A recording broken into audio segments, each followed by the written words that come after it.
La incapacidad, o más bien la renuencia de la mente humana para dejar atrás el pasado, está exquisitamente ilustrada en la historia de los dos monjes Zen, Tanzan y Ekido, que caminaban por un camino embarrado después de una fuerte lluvia. Cerca de un pueblo, encontraron a una joven que tenía dificultades para cruzar la carretera debido al barro. Si seguía caminando, arruinaría su kimono de seda. Sin dudarlo, Tanzan la levantó y la llevó al otro lado de la carretera. Los monjes continuaron su caminata en silencio. 5 horas más tarde, cuando estaban cerca del templo donde iban a pasar la noche, Ekido ya no pudo contenerse. ¿Por qué llevaste a la niña al otro lado de la carretera?, preguntó. Nosotros los monjes no deberíamos hacer estas cosas. Han pasado horas desde que dejé a esa joven, respondió Tanzan. ¿Todavía lo llevas? Ahora, imagina cómo sería la vida de alguien que vive como Ekido todo el tiempo, incapaz de dejar de pensar en situaciones o de no querer hacerlo, y acumulando más y más material dentro de sí mismo. Esto nos da una idea de cómo es la vida de la mayoría de las personas. Qué pesada carga del pasado llevan en sus mentes. El pasado vive en nosotros en forma de recuerdos, sin embargo, estos en sí mismos no son un problema. De hecho, es a través de ellos que aprendemos de nuestras experiencias y de los errores que cometemos. Es solo cuando los recuerdos, es decir, los pensamientos sobre el pasado, nos dominan por completo, que se convierten en una carga, comienzan a ser problemáticos y se convierten en parte de lo que entendemos como el yo. Nuestra personalidad, que está condicionada por el pasado, se convierte en nuestra prisión. Estos recuerdos están investidos de una percepción del yo y nuestra historia se convierte en la percepción que tenemos de nosotros mismos. Este pequeño yo es una ilusión que oscurece nuestra verdadera identidad como la presencia eterna y sin forma. Nuestra historia, sin embargo, está hecha de recuerdos mentales y emocionales, viejas emociones que se reviven una y otra vez. Al igual que el monje que llevó la carga del resentimiento durante 5 horas, alimentándola con pensamientos, la mayoría de las personas llevan consigo una gran cantidad de equipaje innecesario, tanto mental como emocional, a lo largo de toda su vida. Estos individuos se limitan a sí mismos con resentimientos, arrepentimientos, hostilidad y culpa. Su pensamiento emocional se convierte en su yo, por lo que se aferran a viejas emociones porque éstas fortalecen su identidad. Debido a la tendencia humana a perpetuar viejas emociones, casi todo el mundo lleva en su campo energético una acumulación de viejo dolor emocional, al que llamo el cuerpo del dolor. Podemos, sin embargo, dejar de añadir al cuerpo del dolor lo que ya tenemos. Somos capaces de aprender a frenar el hábito de acumular y perpetuar viejas emociones batiendo nuestras alas, metafóricamente hablando, y absteniéndonos de vivir con la mente en el pasado, sin importar si un incidente ocurrió ayer o hace 30 años. Podemos aprender a no mantener vivos los eventos y las situaciones, y en su lugar dirigir siempre nuestra atención al momento presente, puro, atemporal, en lugar de ser atraídos por historias mentales producidas por la mente. Por lo tanto, nuestra propia presencia se convierte en nuestra identidad, no en nuestros pensamientos y emociones. Absolutamente nada de lo que ha sucedido en el pasado puede impedirnos estar presentes ahora. Y si el pasado no puede evitar nuestro estado de presencia, ¿qué poder tiene? Cualquier emoción negativa que no se enfrente o no se considere plenamente por lo que es en el momento en que se manifiesta, no se disipa por completo.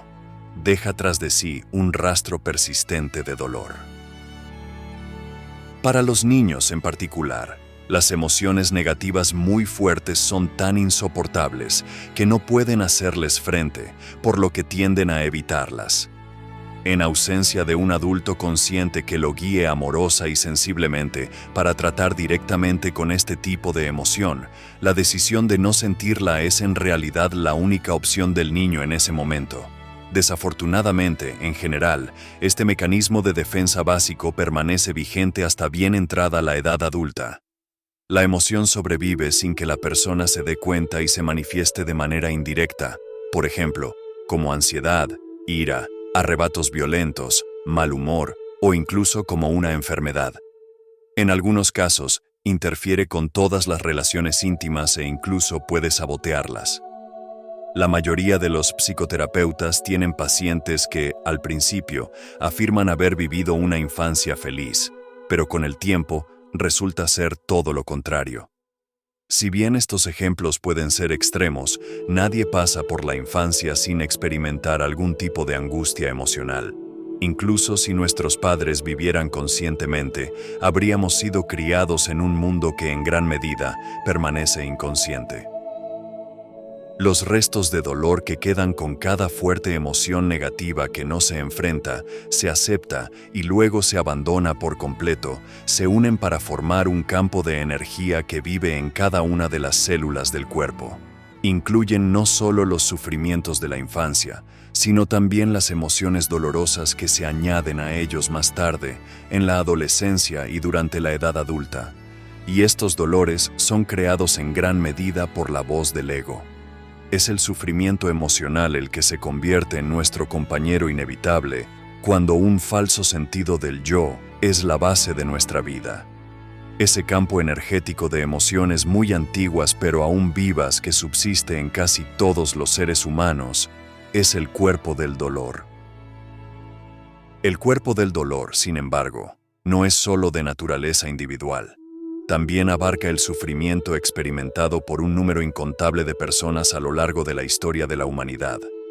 Este dolor se caracteriza por conflictos tribales incesantes, esclavitud, pillaje, secuestros, tortura y otras formas de violencia.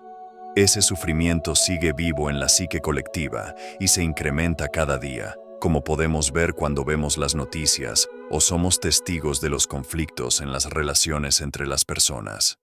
Es probable que el cuerpo del dolor colectivo esté codificado en el ADN de cada ser humano, aunque aún no lo hemos descubierto. Cada recién nacido carga con un cuerpo de dolor emocional. En el caso de algunos bebés es más pesado y denso que en otros. Algunos de estos niños son muy felices la mayor parte del tiempo, mientras que otros parecen llevar una inmensa cantidad de infelicidad dentro de ellos. Es cierto que hay bebés que lloran demasiado porque no reciben suficiente amor y atención, pero otros lloran sin razón aparente, casi como si estuvieran tratando de hacer que todos los que los rodean sean tan miserables como ellos, y generalmente lo logran. Vienen a este mundo con una porción significativa de sufrimiento humano.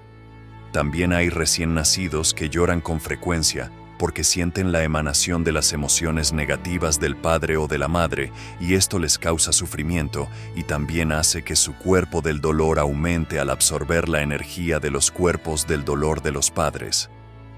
Cualquiera que sea el caso, a medida que el cuerpo físico del bebé crece, también lo hace el cuerpo del dolor. Un niño pequeño que tiene un cuerpo de dolor leve no será necesariamente un adulto más avanzado en términos espirituales que alguien con un cuerpo de dolor denso. De hecho, a menudo es al revés. Aquellos que tienen un cuerpo de dolor pesado a menudo tienen más probabilidades de despertar espiritualmente que aquellos que tienen un cuerpo de dolor ligero. Aunque algunas de estas personas permanecen atrapadas en su pesado cuerpo dolorido, muchas llegan a un punto en el que ya no pueden vivir con infelicidad, por lo que su motivación para despertar se fortalece. ¿Por qué el cuerpo de Cristo sufre? Su rostro está deformado por la agonía y su cuerpo sangra con numerosas heridas, una imagen tan significativa en la conciencia colectiva de la humanidad. Millones de personas, especialmente en la época medieval, no habrían tenido una afinidad tan profunda con ella si algo dentro de sí mismos no hubiera estado en consonancia con esta imagen, si no la hubieran reconocido inconscientemente como una representación externa de su propia realidad interna, el cuerpo del dolor. La gente aún no era lo suficientemente consciente como para reconocerlo dentro de sí mismo, pero era el comienzo de su conciencia de ello. Cristo puede ser considerado el arquetipo humano, encarnando tanto el sufrimiento como la posibilidad de trascender.